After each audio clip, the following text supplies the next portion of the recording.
A single black box. That's all it takes to destroy everything. No one knows where it came from. No one knows who buried it. But the moment its secret is uncovered, the whole world falls apart. And once you find out what's inside, you'll understand why. Today we're breaking down Lee Cronin's The Mummy. And trust me, you're not ready for this one. The movie kicks off by introducing us to a family. The dad and the kids are having a great time, totally enjoying themselves. But the mom, Camille, is dead serious. They arrive at their house, which sits right in the middle of a lush Egyptian oasis. But the vibe instantly gets creepy when they walk inside and find their pet parrot dead, having coughed up blood. Sensing something is terribly wrong, Camille grabs her husband and heads down to a secret underground pyramid hidden beneath their own house. Right next to this pyramid is a door, and inside they find an ancient secret box belonging to their bloodline. They pry the box open to check if the entity inside has come back to life. And guess what? It has. In that exact moment, a supernatural chain shoots out, strikes Camille's husband, and kills him brutally. We're then introduced to another family living in Cairo, Egypt. We meet a guy named Charlie, who is teaching his little daughter Katie a special language, Morse code. With this, you don't even have to speak. You can communicate whatever you want to the person in front of you just by tapping out sounds. We also get introduced to Katie's little brother, Sebastian. We soon find out that Charlie is an investigative TV reporter. Next, we meet Charlie's wife, Larissa, who is currently pregnant. When she steps outside, she sees the two siblings fighting because Sebastian accidentally broke Katie's doll. Charlie steps up, plays the cool dad, and fixes the doll. But Katie is still super pissed at Sebastian. Frustrated, Katie wanders off to the garden to play alone, but someone is watching her from the shadows. The lady approaches her and says, "Hi, I'm your friend Layla's mom." And boom, we realize this lady is actually Camille. Meanwhile, back inside, Charlie notices a bunch of candy wrappers in Katie's room. Neither he nor Larissa bought her those chocolates. Why? Because Camille is the one secretly giving them to her. Sebastian casually drops a bomb, saying Katie's secret friend gave them to her. Back outside, Camille hands Katie a piece of fruit, saying she brought it just for her. But the second Katie takes it, Camille mutters a dark spell, and a literal bug flies straight down Katie's throat. A few minutes later, Charlie comes out to the garden, but Katie is completely gone. Panic sets in. Charlie starts frantically searching everywhere. Right at that moment, a massive, blinding sandstorm hits the area. Through the thick sand, he catches a glimpse of Camille, carrying Katie away. He desperately tries to chase them down, but the storm is too heavy, and she slips away into the dust. Because of the storm, he completely loses track of Katie. Next up, we meet a junior police detective named Dahlia. Her commanding officer assigns her the missing child case, telling her she has to handle it because the parents only speak English, which isn't common in their part of Egypt. Charlie and Larissa show the cops their daughter's photo, explain everything, and hand over the candy wrappers as proof that someone was stalking their kid. But the lead detective isn't buying it. He actually accuses Charlie and Larissa of killing their own child and putting on an act. Charlie realizes what the guy is implying and absolutely loses his mind with anger. Fast forward 8 years. Charlie is still working as a news reporter, but his family has long since left Egypt and now lives in an isolated house out in the deserts of New Mexico. While Larissa is lost in thoughts about Katie, her youngest daughter, Maudie, walks in. This is the baby she was pregnant with 8 years ago. She's growing up now. We are also introduced to Larissa's mother, Carmen, a deeply religious woman with an unshakable faith in God. During dinner, Sebastian brings up a school trip he wants to go on, but his parents shut it down immediately. They are still severely traumatized and terrified that he might vanish just like Katie did. Because honestly, even after 8 long years, they haven't found a single clue about her. Meanwhile, back in Egypt, a local teen is walking his broken bike. As he stops to check it, a massive cargo plane crashes out of the sky right behind him. He checks out the crash site and spots a dead man on the ground, plus another casualty tangled up in the trees. But right there in the wreckage, he finds a black box. Yep, it's the exact same box we saw at Camille's house at the start of the film. Later, an archaeological team recovers the box. They pry it open and find what looks like a corpse tightly wrapped in cloth. They notice a hand, and as they peel the wrappings back, they uncover a face. To their shock, it's a young girl who looks like a withered old woman, and somehow she's still alive. Back in the US, Charlie takes his family out for some pizza. Out of nowhere, he gets a call from the Egyptian police. We found Katie. The family is absolutely ecstatic, but the doctor delivers some horrifying news. He explains that Katie had been locked inside a box for so long that she can't even speak. She's basically alive in name only. Her body shows zero response or movement. The parents brace themselves and walk into her room. It shatters them. Their 17-year-old daughter looks like a frail, abused old woman. The doctors say she's physically healthy, but totally unresponsive to treatment. While Charlie and Larissa break down crying, we see Detective Dahlia watching them from a distance. She approaches them, shows a photo of the black box, and explains that Katie was being transported in it when the plane crashed. Charlie immediately asks about the arrogant boss who accused them of murder. Dahlia grimly replies he's no longer alive. Back home, Carmen and the kids get everything ready to welcome Katie back, but when she finally walks through the door, her terrifying appearance scares the living daylights out of everyone. They tuck her into bed and everyone is talking. Carmen sits by her side praying to God for her recovery, but Katie absolutely snaps. Unable to tolerate the prayers, she violently attacks her grandmother. They have to heavily medicate her just to calm her down. Later that night, as Sebastian is getting ready for bed, we see that little Maudie is visibly terrified of her older sister. Charlie decides to take matters into his own hands and starts investigating the case himself. In the other room, Larissa tries to trigger Katie's memory by showing her old childhood photos, but Katie just stares blankly, not understanding anything. Charlie is dead set on finding out exactly who did this to his little girl. That night, while Maudie and Sebastian are trying to sleep, they hear horrific sounds. It feels like someone is creeping around their room. Charlie tries to look for Katie,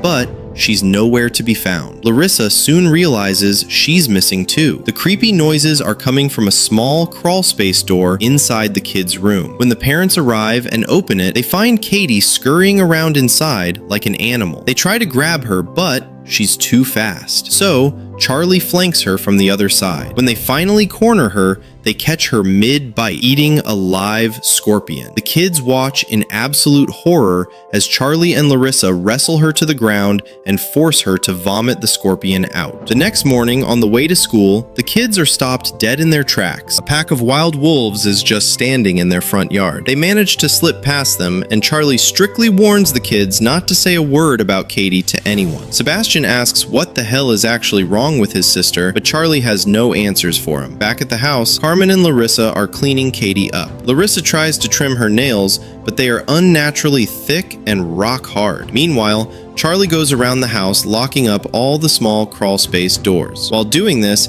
he spots a weird, mysterious liquid pooling in Katie's room. Back in the bathroom, as Larissa tries to clip the nail, the skin literally rips off with it. A blood-curdling scream echoes through the house. Charlie rushes in, but Katie has escaped again. He searches frantically and finds her huddled in a corner, aggressively tearing the skin off her own leg where it was peeling. While wrapping her wounds in bandages, Charlie tells Larissa the harsh truth. We have other kids in this house. It's not right or safe to keep Katie here, but Larissa refuses to listen. She stubbornly insists Katie is staying, no matter what. This blows up into a massive fight between them. In the heat of the argument, Charlie snaps. "You always blamed me for her kidnapping, right? Well, you're her mother. How did you not know she had a secret friend?" Remember, Camille's daughter was Katie's so-called secret friend. Hearing this accusation, Larissa gets so furious she gets right in his face and actually spits on him. After cooling off, Charlie inspects the pieces of torn skin. He notices strange letters hidden underneath. When he checks closer, he realizes that strips of cloth covered in ancient Egyptian writings had been embedded right beneath her flesh. He manages to pull out a total of 8 of these strips. He immediately tracks down a university professor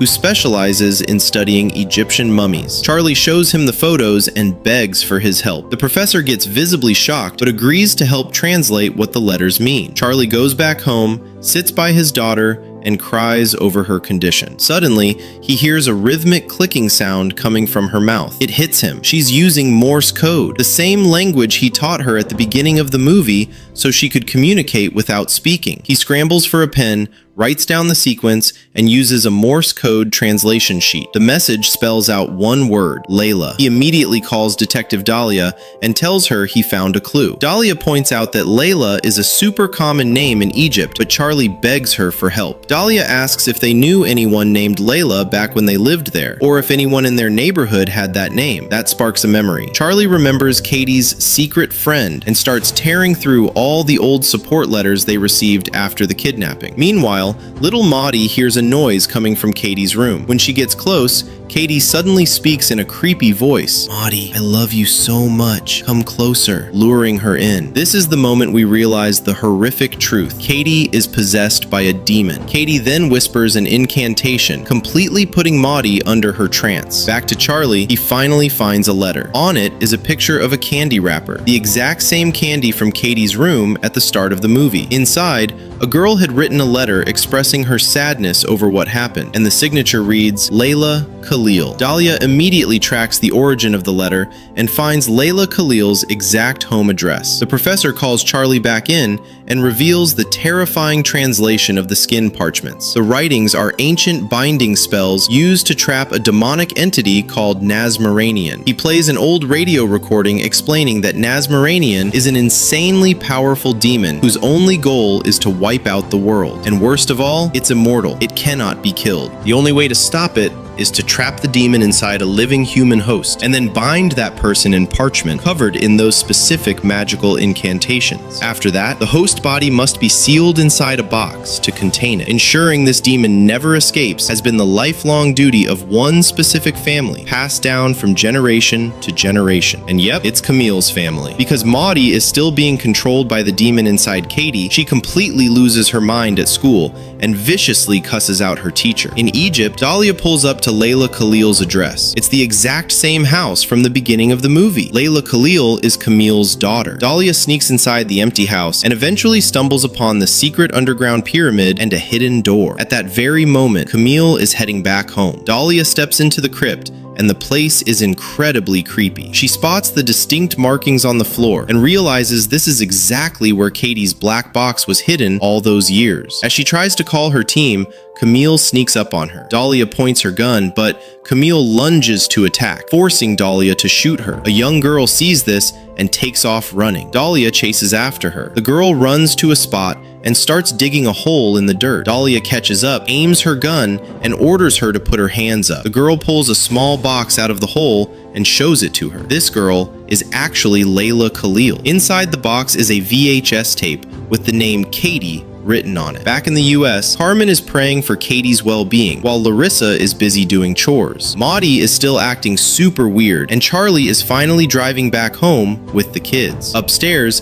Katie can't tolerate the sound of the prayers anymore. She snaps and violently attacks Carmen just as Charlie pulls up to the house. Katie literally uses Carmen's own cross necklace to choke her, then hurls her straight out the window. Carmen crashes right onto the hood of Charlie's car. Larissa runs outside, only to watch in absolute horror as the pack of wolves swarms her mother's body and kills her. Over in Egypt, Dahlia plays the VHS tape. Watching the footage of what Camille is saying and doing in the video leaves her in total shock. She confronts Layla, demanding to know what they did to Katie in that tape. Layla opens her mouth and reveals she has no tongue. Through writing, she explains that she tried her hardest to help Katie, and as punishment, her own mother mutilated her. She also drops a chilling warning. Katie was never supposed to leave that box. She scribbles down the rest of her warning, terrifying Dahlia so much that she decides to tell Charlie in person. Fast forward a bit. The family is holding Carmen's funeral,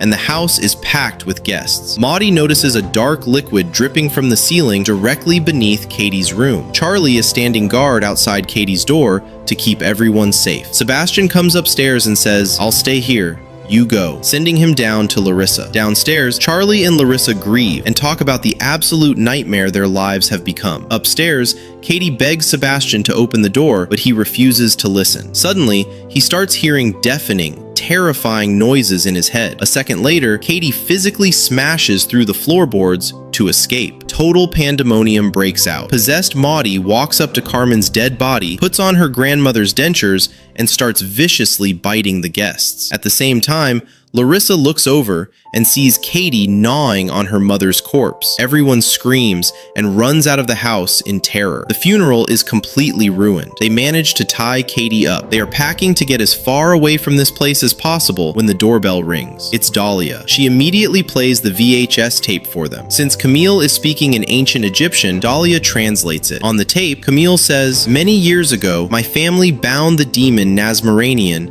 into a human vessel. But now, that body is decaying and falling apart. We need a new vessel to trap the demon. The younger the human body, the better, because it means the demon will be locked away for years." This was the twisted reason she had kidnapped their child. The video then shows the horrific ritual. The original decaying mummy is placed right in front of little Katie. Watching this breaks Charlie and Larissa's hearts. Meanwhile, back in the present, Sebastian is now fully under the demon's control. In the video, Camille starts chanting a powerful spell, transferring the demon from the old mummified corpse right into Katie's body. In the present, the demon uses a possessed Sebastian to help rip off the remaining magical parchment from Katie's skin. In the video, as Camille finishes the chant, the demon fully crosses over into Katie. To ensure it never escapes, Camille and her family embed those magical parchment strips deep into Katie's skin, lock her body inside a box, and seal her away completely for years. But back in the present,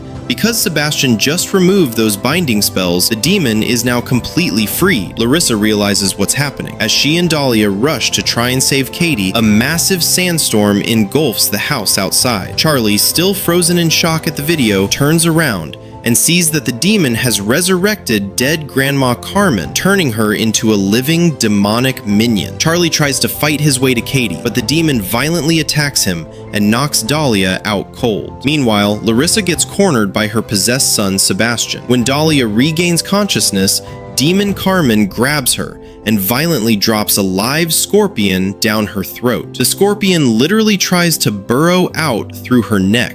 Bleeding and in agony, Dahlia manages to pull it out. At that moment, Charlie comes over to Dahlia and asks, "Do you remember the transfer chant from the tape?" Miraculously, she does. Charlie has made the ultimate sacrifice. To save Katie, he plans to transfer the demon from her body into his own. As Katie charges, Charlie grabs hold of her tightly. Even though her throat is mangled, Dahlia desperately starts chanting the ancient spell. The demon fights back fiercely, but the second Dahlia finishes the incantation, the entity is sucked out of Katie and transfers straight into Charlie's body. Larissa runs in and is amazed to see that Katie is finally back to normal and can speak again. The story jumps forward several months. Charlie, now the living vessel for the demon, has been bound and permanently sealed inside a box. By this time, Katie has completely recovered. From inside the box, Charlie uses Morse code to tap out a final message. "I love you all so much." Larissa watches with tears of joy as Katie happily plays outside with Sebastian and Maudie. Larissa then calls Dahlia and says it's time to finish the job. The final sequence takes us to a maximum security prison room. Inside sits Camille. She survived the gunshot and was saved. A nurse walks in and injects her. The nurse pulls down her mask. It's Larissa. Then Dahlia wheels in the heavy sealed box containing Charlie. They are getting their revenge